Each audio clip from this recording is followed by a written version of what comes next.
आज हम अनवील करेंगे कंपनी कंप्लायंस फैसिलिटेशन स्कीम 2026 के कुछ अनआंसर्ड क्वेश्चन। सबसे पहले स्टार्ट करेंगे कुछ बहुत ही बेसिक क्वेश्चन से। ये स्कीम कब से कब तक फोर्स में है? इस स्कीम की जो वैलिडिटी है वो है 3 महीने, और ये 15 अप्रैल 2026 से 15 जुलाई 2026 तक अवेलेबल है। इस स्कीम में कौन कौन से फॉर्म कवर्ड है?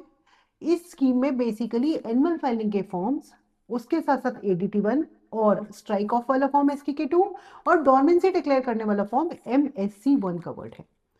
कौन कौन सी कंपनी स्कीम को यूटिलाइज कर सकती हैं?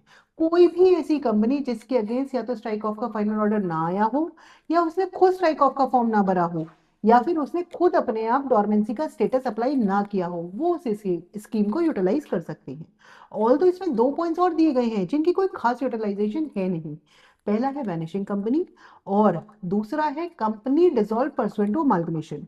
कंपनी अगर डिसॉल्व भी हो जाएगी तो उसकी फाइलिंग कोई क्यों ही करेगा? और वैसे भी अमाल्गमेशन की प्री रिक्विजिट है कि आपकी जो फाइलिंग है वो कंप्लीट होनी चाहिए। क्या इस स्कीम में एनुअल फाइलिंग हो सकती है LLP की या नहीं? LLP के भी फॉर्म फाइल हो सकते हैं या केवल कंपनी के होंगे? इस स्कीम का जो नाम है वो है कंपनी कंप्लायंस फैसिलिटेशन स्कीम। इसमें केवल और केवल कंपनीज की ही फाइलिंग होगी, LLP की नहीं होगी। हो सकता है थोड़े टाइम बाद MCA LLP के लिए अलग से कोई और स्कीम लेके आए।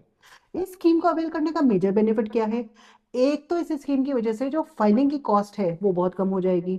इससे भी इम्पोर्टेंट, इस स्कीम में फाइलिंग करने पे कंपनीज को कोई फर्दर प्रोसिक्यूशन नहीं होगा अंडर सेक्शन 92 और 137।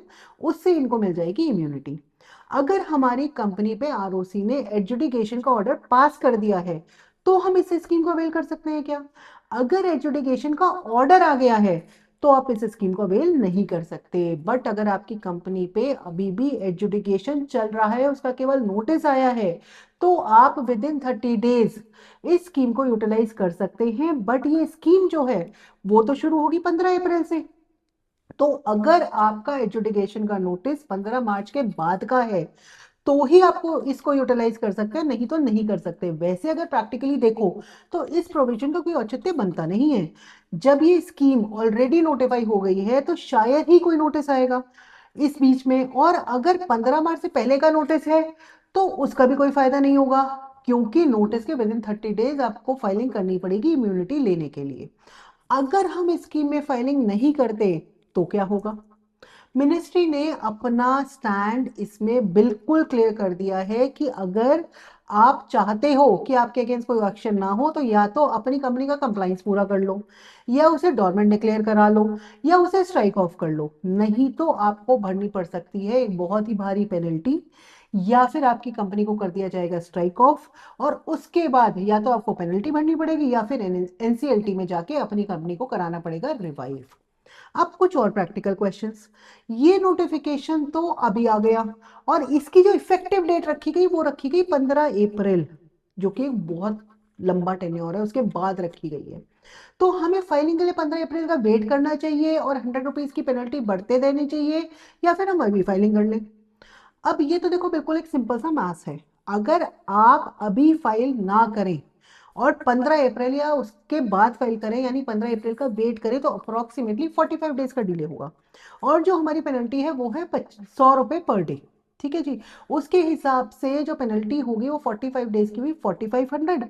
और क्योंकि तब तक स्कीम आ गई होगी तो आपको पे करने पड़ेंगे केवल और केवल 10%, यानी 450 रुपीज 45 डेज के डिले के लिए। तो इसमें सबसे इंपॉर्टेंट बात यह है कि जो पहले की भी आपकी फीस होगी डिले की वो भी रिड्यूस होकर 10% रह जाएगी। तो कमर्शियल प्रूडेंट डिसीजन तो यही होगा कि आपको वेट करना चाहिए और स्कीम एक्टिव होने पे ही फाइलिंग करनी चाहिए। अब ऐसे ही एक और प्रैक्टिकल सिनेरियो की बात करते हैं। जैसे कि स्कीम के चलते हुए स्ट्राइक ऑफ की जो फीस है वो भी रिड्यूस होकर 2500 रुपये रह गई है।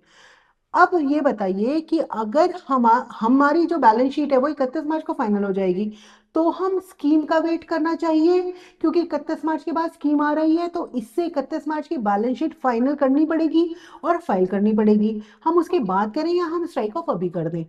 यहाँ दो चीजें ध्यान देने वाली हैं। पहला, कॉस्टिंग तो कम हो ही रही है, तो ऑब्वियसली कंपनी को 7500 रुपीज का डायरेक्ट प्रॉफिट हो रहा है। अब बात करते हैं बैलेंस शीट क्लोज करने की 31 मार्च 2026 की। बैलेंस शीट आरओसी में फाइल करने के लिए अगर आपको टाइम चाहिए तो वो होता है 31 मार्च वाली जो बैलेंस शीट होगी उसकी एजीएम जो होगी वो सितंबर में होगी, उसके 30 डेज में फाइल करनी पड़ती है। अगर आप 15 अप्रैल या उसके बाद STK2 भरते हैं तो ये एक बहुत ही क्लियर कंसेप्ट है कि 31 मार्च 2026 की जो बैलेंस शीट है उसे आपको आरओसी में फाइल नहीं करना होगा, क्योंकि एजीएम होने के बाद ही आप फाइल कर सकते हो। और एजीएम की जो लास्ट डेट है वो हम सबको पता ही है, 30 सितंबर है।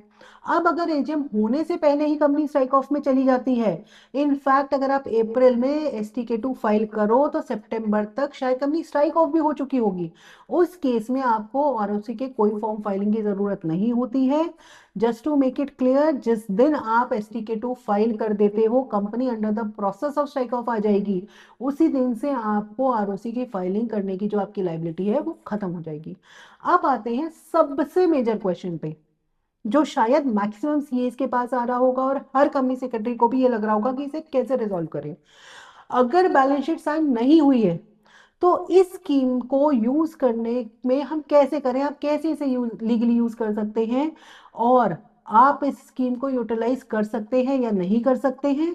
तो जिन्होंने बैलेंस शीट साइन कर ली है, यानी जिन्होंने एजीएम कंडक्ट करा ली है और केवल आरओसी की फाइलिंग रह गई है, तो उस केस में तो आप इसको यूज कर सकते हैं। अगर आपकी बैलेंस शीट ही साइन नहीं है तो आप इस स्कीम को यूटिलाइज नहीं कर सकते हैं, क्योंकि उसका मतलब है आपकी एजीएम ही नहीं हुई।